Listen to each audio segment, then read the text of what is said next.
Earlier this year, I decided to quit my tech job. I definitely didn't take this decision lightly, but after pondering it for just over a year, it felt like the right time to try something new. Over the last few years, I've gotten the amazing opportunity to grow this channel and my other social channels on the side, and more, I'm realizing just how much I love creating. I've worked that tech 9 to 5 for 7 years now, and so while we go through my day in the life today, I thought we'd talk about betting on ourselves.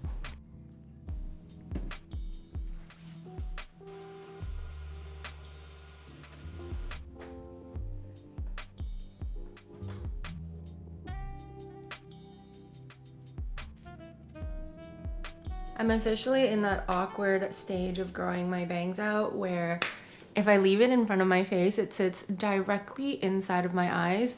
But then if I brush it to the side, it's also not long enough that it doesn't look like I have bangs.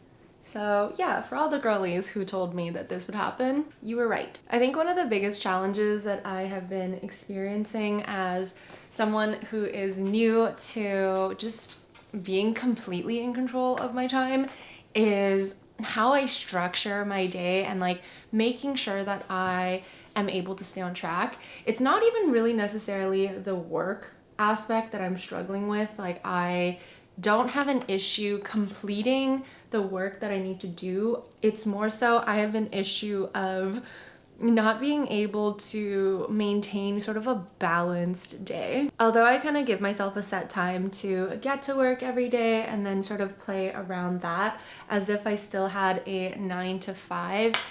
I don't know, there's just something about the lack of provided or like mandatory structure that makes balancing sort of like my workouts and how I take care of myself feel more difficult. It's like I know I should stop work at some point and go for a walk or go for a workout or do something that is outside of work, yet because now my time is all my own, I'm like, oh, I better just fill it all with work. So that life aspect is what I'm currently working on, just trying to create a daily schedule or routine where I am still being productive and I am still getting everything done, but I'm not completely only focusing on work and not really growing in the other areas of my life. Just to prevent myself from being at home the entire day, I think I will head to a cafe today to get some work done and then probably some reading as well. I definitely lean on reading as the one thing that keeps me balanced and feels like I am doing something for myself while still doing something productive. And I definitely want to find other things that I love to do just for me that really have nothing to do with work and maybe doesn't even really make me feel that productive, but it's a slow journey. We're still definitely figuring it out. All right, I'm just starting my day by planning out what I need to get done today and then sort of the plan for my rest as well. But I have a few things that I need to film today, and then I'm planning to head to the cafe at around 1 p.m. to read and then also do a little bit of editing for a freelance project that I'm working on. I did schedule some time this morning to write a new newsletter article as well, but I just haven't had any new ideas or new info that I wanted to share, so I might do some reading, just like news articles and magazine articles and other people's newsletter to see if I can find some inspiration on what I want to write about. So I'm gonna shift this maybe to like here and then just shorten my filming period, something like that. I think 2 hours will be plenty for filming the stuff that I need to film today, so yeah, I think this is gonna be my schedule. I still have been using Akiflow and really liking it. I still think that it is one of the best calendar applications that I've used, especially when it comes to time blocking. So if you're also somebody that time blocks and you feel like Google Calendar or any of the other calendar apps just don't really cut it for you, try Akiflow. I think that you'll really like it if you already time block, because it just feels like it's one of those applications that was built for that purpose. I actually haven't really read any newsletters and any of my magazine subscriptions in a while. Like, I have the New York Times, the Atlantic, and I kind of want to check out the Paris Review subscription maybe. I know it's probably not a good idea to subscribe to something when I haven't been reading the ones that I have subscribed to, but it seems like some of the articles that I keep stumbling on that have really caught my interest have been from the Paris Review. I think I might just take some time and do a little bit of reading and ideating, and then we can get into filming later.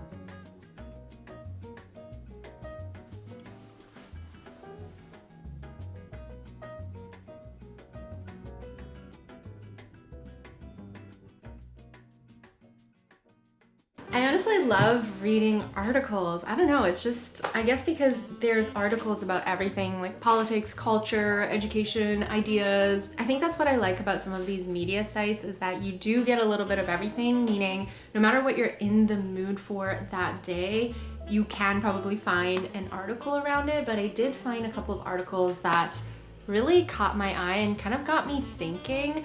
For my newsletter and article writing workflow, I used to brainstorm in a notebook and then write the draft in the notes app on my phone and then copy and like retype it over into whatever publishing tool I'm using. And although I felt like it was working, juggling different apps and sort of having to hop between different platforms did make it a lot more confusing and did slow me down quite a bit. I did also lose track of ideas because it is kind of annoying flipping back to a specific notebook page. Deadlines would sneak up to me, and overall I just feel like I made it a lot harder for myself than it has to be. I am starting to realize more and more that if I don't keep everything organized, even the simplest tasks can start to feel really, really overwhelming. And that's kind of why I recently started using ClickUp, which is the sponsor of today's video. ClickUp is actually an all-in-one productivity tool that can help you organize anything that requires focus and prioritization, whether it's a life project or work project. I personally have been using it to keep track of my newsletter writing workflow, but really you can use it for anything. I've been loving how easy it is to put everything all in one place, so now I can track my entire writing process from brainstorming all the way to a publication all within one board. I also have been loving their timer feature because it shows me how long exactly it takes me to write an article, which makes it really easy to time block out my day. But I will say my favorite feature is definitely their dashboards feature, which shows you at a glance how productive you have been with all of your tasks. I find the data and the insights to be really helpful when I'm sort of reviewing my week and seeing what still needs to get done. With ClickUp, you can manage your projects, drag and drop checklist boards, collaborate with partners, track your time on various tasks, manage calendars, and leverage a whole suite of productivity tools and templates to keep you and your team organized. So if you also want to start streamlining your workflow like I did, I would definitely recommend giving ClickUp a try. It's been a pretty big game changer for me, and the best part is you can actually start using it completely for free. To get started, you can head to tryclickup.com/angelzang to start organizing and start really building a workflow that works for you. I did put the link in the description, but if you do end up using it, please come back and comment what your favorite feature is so that I can give those features a try as well. The topic that I ended up adding to my ideas board today is about the book talk phenomenon. So just sort of evaluating like what is going on with book talk, how did it blow up?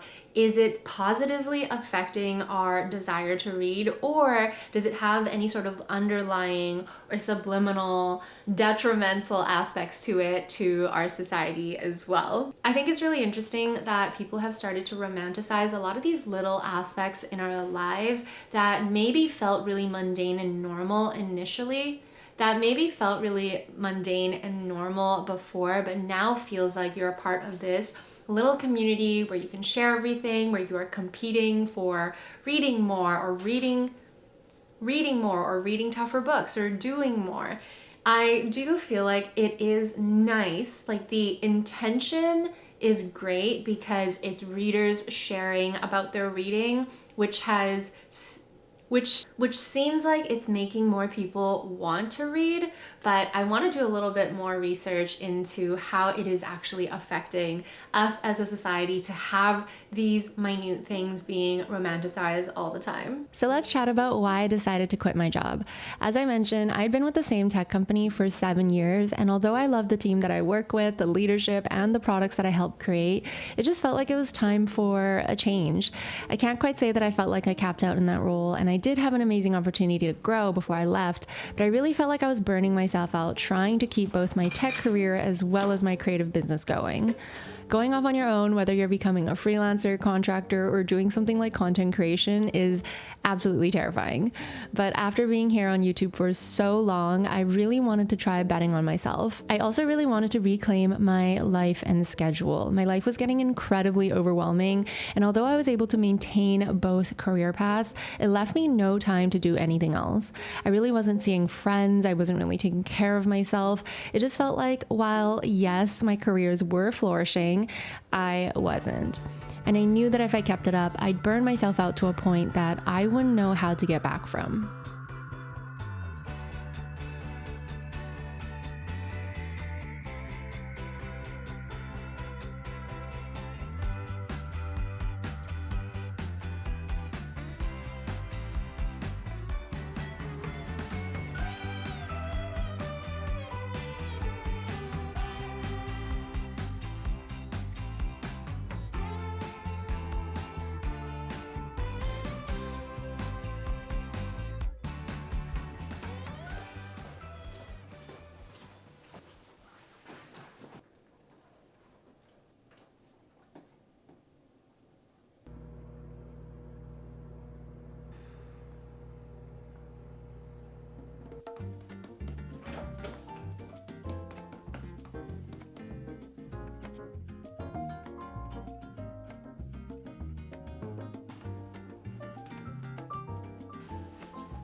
My friend Summer introduced me to the world of niche perfumes this year, and it's kind of changed how I see and smell perfumes. It's the weirdest thing, but I guess I wanted to tell you about a scent that I've been really loving. I don't even have a full-size version of it. I got this as a little sample when I purchased another perfume when I was in Italy. This is Dahab by Kajal. It is incredible. The top note is Granny Smith apples, and then there are white florals underneath that, and then musk and like woodsy scents underneath that, and it just creates like the most beautiful, deep, warm, sexy, but cozy fall scent that I have ever smelled. The best way that I can describe it is that it literally transports you to like the crisp first days of fall, but you're in a wood cabin with like a beautiful sweater draped around you. There is a fire going. There is an apple pie baking in the oven. It's that perfect fall cozy vibe, and I really haven't smelled a perfume that smells like this before. Yes, it is gourmand, and yes, it is sweet and yummy, but it also is very unique. Yeah, I don't know. I'm very, very obsessed with it right now. I do feel like sometimes it pushes on Bath & Body Works candle, but in like the best way also. It's been interesting kind of discovering new scents and new scent profiles and notes that I never really enjoyed before, but smelling some of these more special niche perfumes. Do I now like gourmand sweet scents? I smell delicious whenever I wear this. I've been in kind of a tough mood lately. I think just when it gets cold, I start to feel a little bit, I don't know, like dreary, and my mood naturally isn't as good. And then plus I'm going through some pretty major life changes right now that is prompting a lot more introspection and a little bit of worry just about what's going on and how my life is going and my next steps and all of that. So it's a lot, but after I got back from Italy, I did end up taking a few days off just to sort of like settle back into things and make sure that I was taking care of myself and giving myself the time I needed, because it wasn't just that I was coming back from vacation, I was also coming back to life and work and a lot of like moving parts and big changes. So I definitely needed that. But now that we're settled, we're diving back into work, we're taking care of our bodies, it's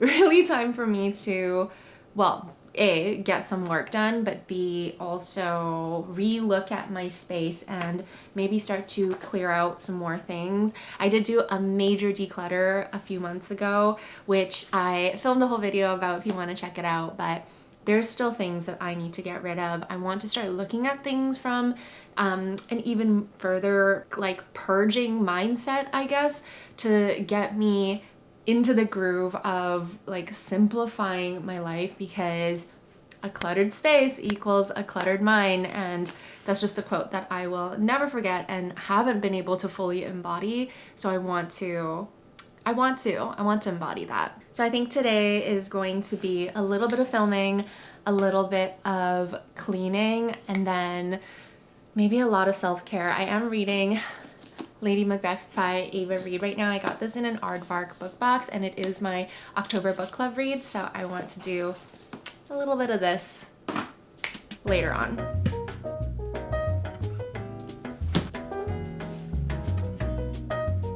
I thought it'd be nice to chat about some things I learned about myself since I quit my job.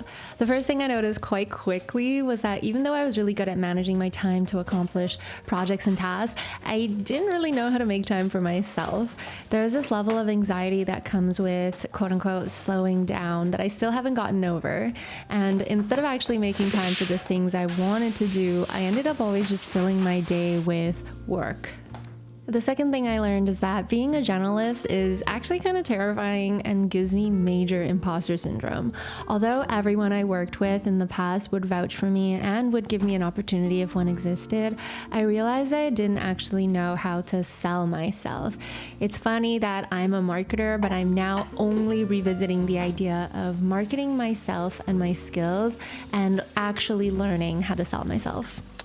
Adding on to that, I realized there are so many skills that I want to learn and want to hone.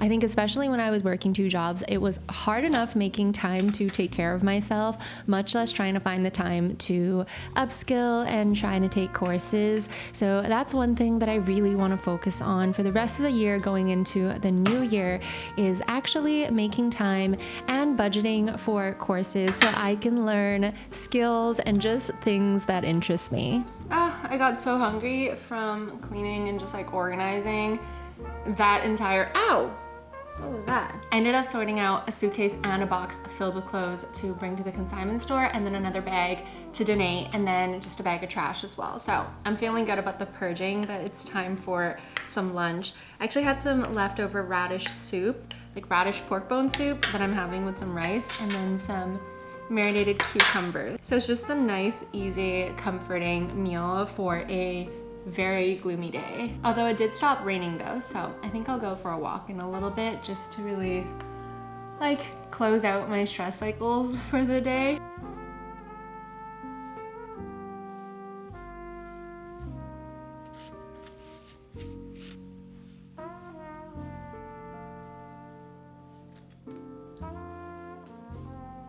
By Jacqueline Hartman that I love, and typically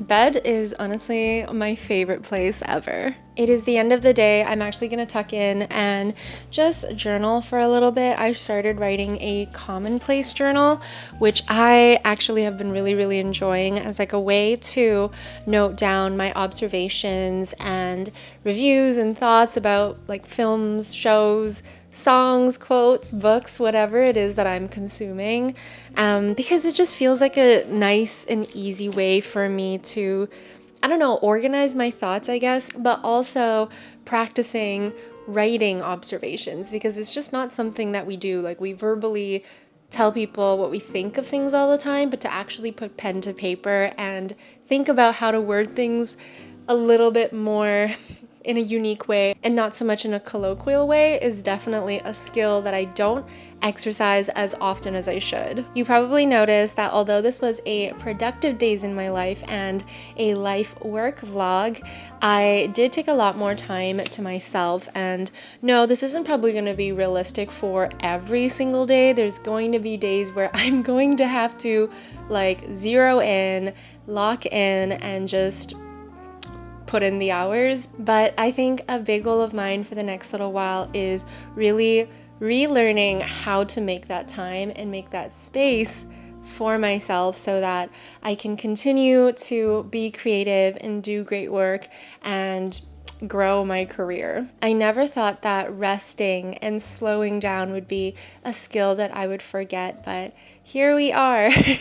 Me making yet another video talking about how I need to slow down and I need to rest and I'm burning out. I think that was a big reason why it felt like I couldn't work in Europe. I had this major resistance whenever I had a work day in Europe, and I think it's because my body was begging me for a break. Anyways, whether you're new here or you've been here for a while, I just want to quickly thank you for following this channel and for supporting me as a creator and for making this possible. I am really excited to show you more of my marketing and tech freelance work, but as well as just life and me trying to grow as a human, trying to learn and trying to better myself. For everyone who's been asking for more productive day in the life videos, I promise there's more coming.